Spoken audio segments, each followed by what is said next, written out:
Oh, Canada. Oh, hey guys, welcome back to the channel. Today we're taking a look at the Canadian Pacific 460 and HO scale D10 locomotive. This is by Rapido Trains. It features DC, DCC, and ESU LOKSound, and in typical Rapido fashion, really nice packaging, and I'm pretty sure it's going to be a nice locomotive as well. This is the front of the box, as you can see here, with 9301, a D10, and the Canadian Pacific logo with a little beaver there on top. On the side, you got French and Rapido Trains. I'm not even going to try. Something about Canadian vapors or something, icons, vaporish icons. And on the back, if you care to pause, I do have high quality HD, so you should be able to read that on a full screen. Also, that is it for the box. There is a sleeve, so we'll take the sleeve off. Then you've got like a schematic drawing of the locomotive there, and we'll get this unboxed next.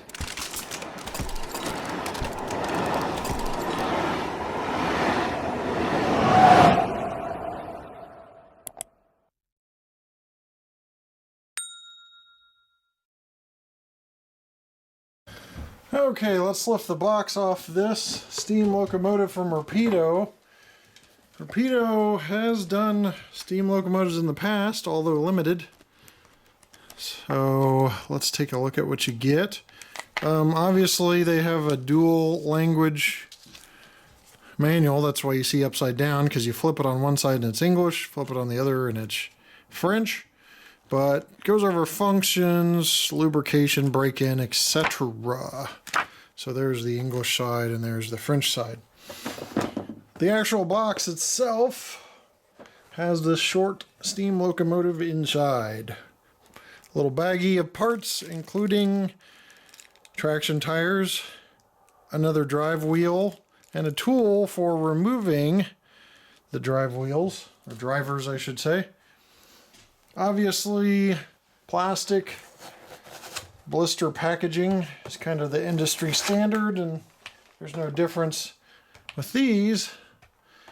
Got a plastic sleeve, a little clamshell, some soft plastic wrap there, and off or out the locomotive comes, just like that.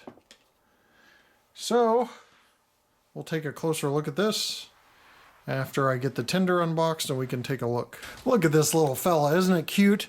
Now you guys may have caught on the unboxing that the boiler dome here popped right off. It is press fit. I don't know if it's supposed to be. I'm pretty sure it is supposed to be because it press fits right down. I do see some glue marks though, so it does press fit right down, so no problems there. Tiny little grab irons on that, but I'll cover that in the detail. Real nice gloss appearance on this. And it is a short locomotive. As we mentioned before, a 460. That means you've got 4 lead trucks, 6 drivers, and there's nothing back here where the trailing truck should be. It's just kind of floating out in space on the cab there. That one driver, the rear driver's offset a little bit, so you don't have a weight problem, weight and balance issue, but for the most part, that is the wheel configuration, and that is what the 460 means. As we zoom in on this, you got the smokestack. I do not believe this is smoke generator equipped or even capable, but you know, a lot of modelers aren't fans of smoke in general. The LED headlight would be here. You've got the boiler and pilot along with a metal coupler. Classification lights up top. The bell, boiler dome, and sand dome, as you can see there. Builder's plate located right there. Nice walkway there with grating, and that is a nice see-through grating. I believe that just helps snow keep from accumulating on that walkway. You've got some pumps there. your side rods, drive wheels, pistons, etc. there. Towards the rear, the bell is in a little kind of case of its own, like a sleeve. I don't know if that's to prevent it getting frozen up, keep things from accumulating on it or what, but it is in a little sleeve there. And you have roof vents that slide, which I can show you on the roof detail view a little later. There are cab windows, and the cab windows do move, as you can see there. There is a drop step, or I'm not a drop step, but a girder plating. Forget what they call that. It's been a while since I've reviewed a steam locomotive. I'm forgetting some of my terminology there, but that little deck plate, that's what it is, drops down and reveals some separately applied handrails there. And since the tender's not hooked up, we can look straight down, not at the auto racks. Focus, camera, focus.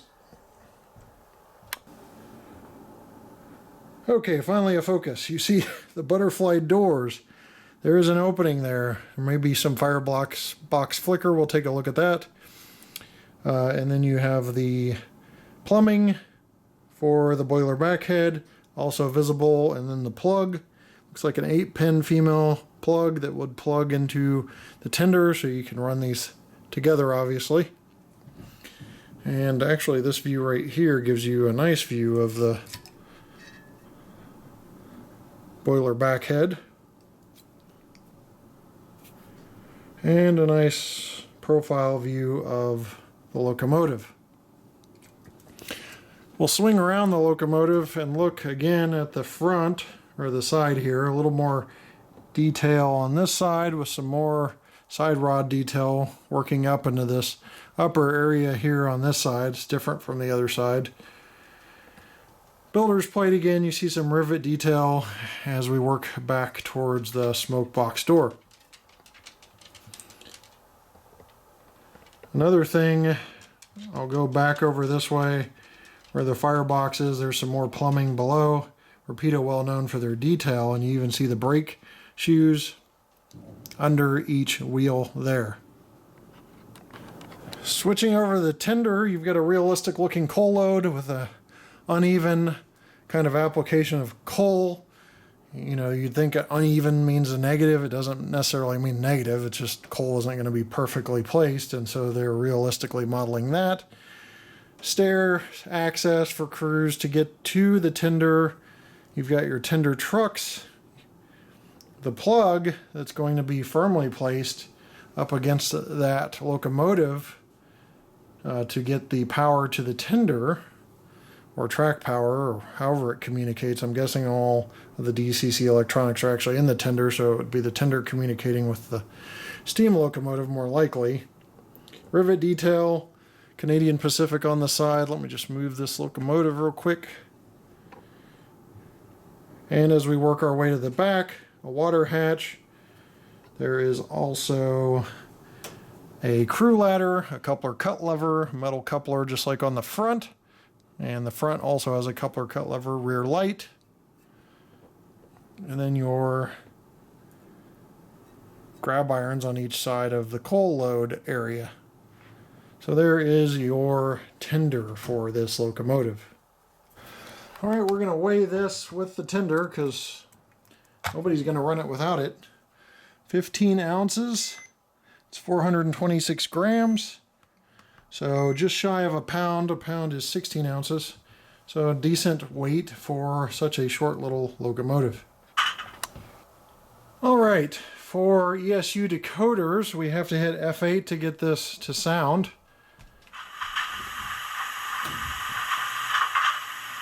And we're looking at the functions in the manual. F0 is always headlight.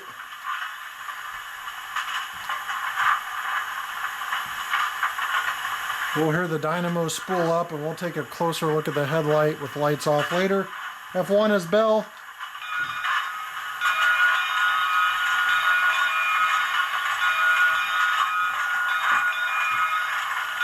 Two is whistle.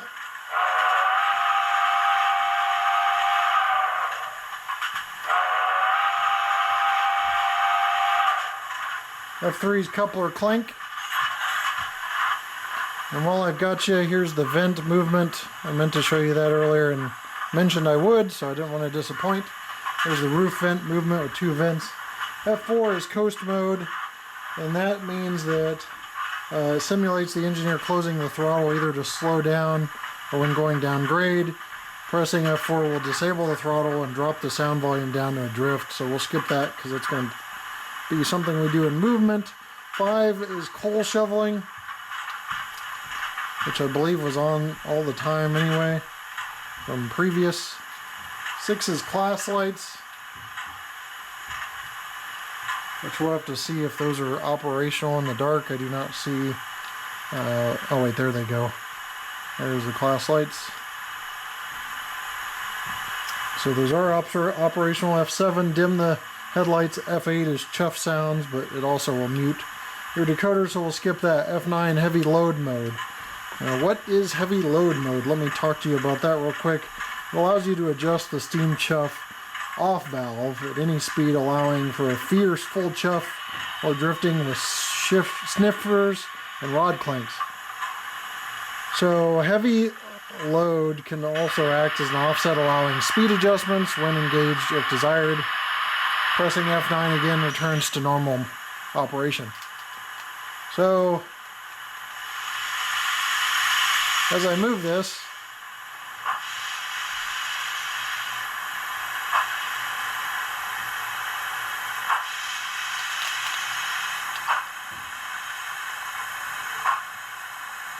I'm going off and on with heavy chuff mode, and you can probably hear that pickup to a certain extent. There is a brake squeal there. Alright, so F10 independent brake, F11 track inspection lights, which this is equipped with those. 12 manual cylinder cocks, 13 cab light, 14 number boards, 15 Doppler whistle, 16 injector, 18 ash dump, 19 blowdown, 20 safety valve, 21 air pump, 22 headlight without dynamo, 24 blower, 25 oil burner, 26 short whistle, 27 air pump fast, 28 auto brake set release, 29 flange squeal, and 30 rod clank off. So we're not going to cover all those or we'll be here all day, but 30 functions on this decoder. So we've surpassed the 28 functions. We did talk about movement earlier. Let's go ahead and move this at 1 speed step.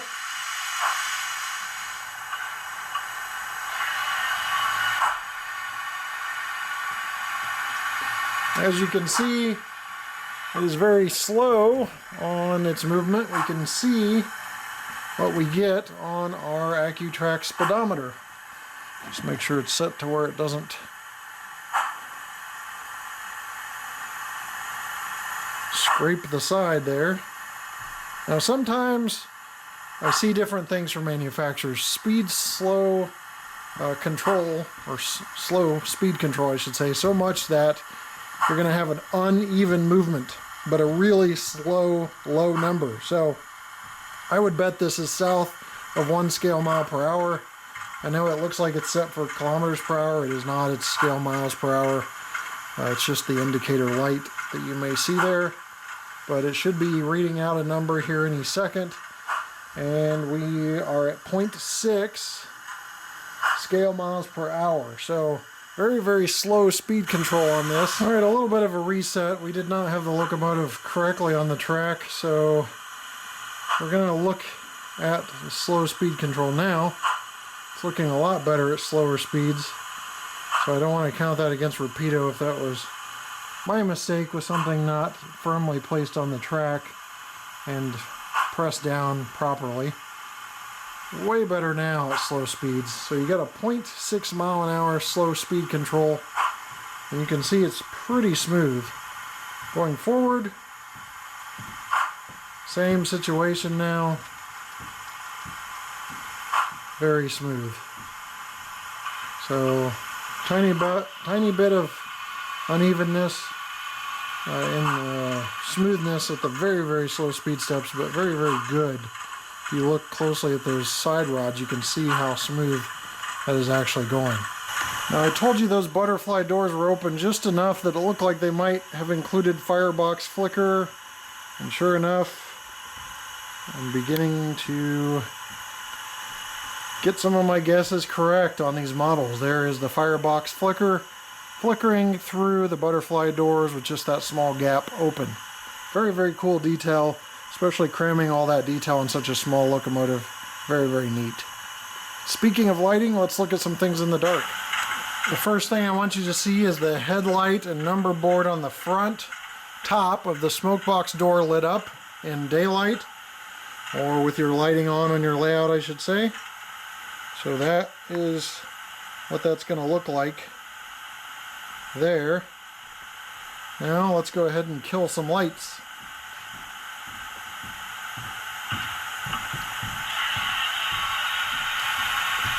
Alright, so you can see the locomotive still. I'm going to continue to dim down the lights. You can see the track inspection lights shining down from the cab area. There's your headlight, number board, track inspection lights. Now let's look at class lights real quick on F6. Turn off and on. Those are on each side of the number board there. As you see, each press of the class lights is changing the color. I'm colorblind, but I think it's white and green. I don't think it's going white, green, red. I think it's just going white and green.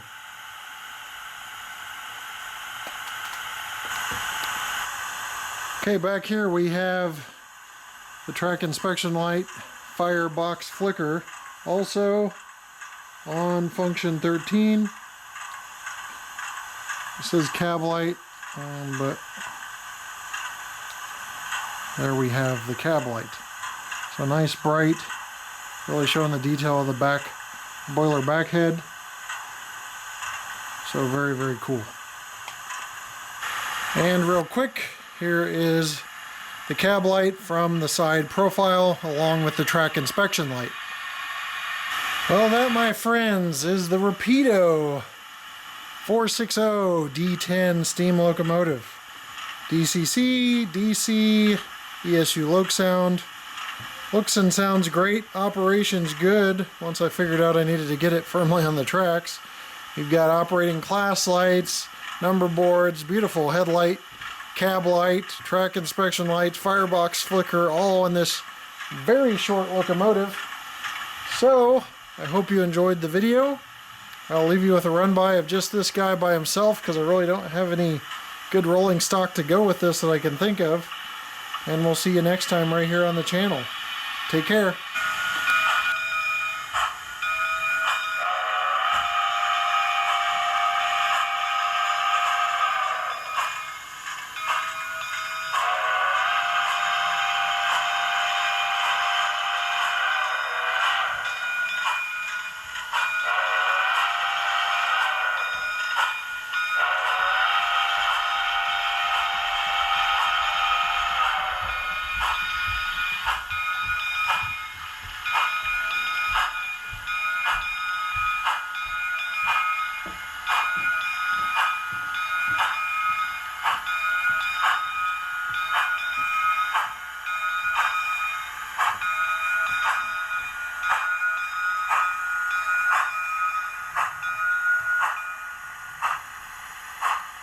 Many of the products you see in this video are available at trainworld.com. Since 1968, this family-owned business has been serving the needs of the modeling community with 2 New York brick-and-mortar store locations in Brooklyn and Long Island, plus their vast array of online items. Shop 24/7 at trainworld.com.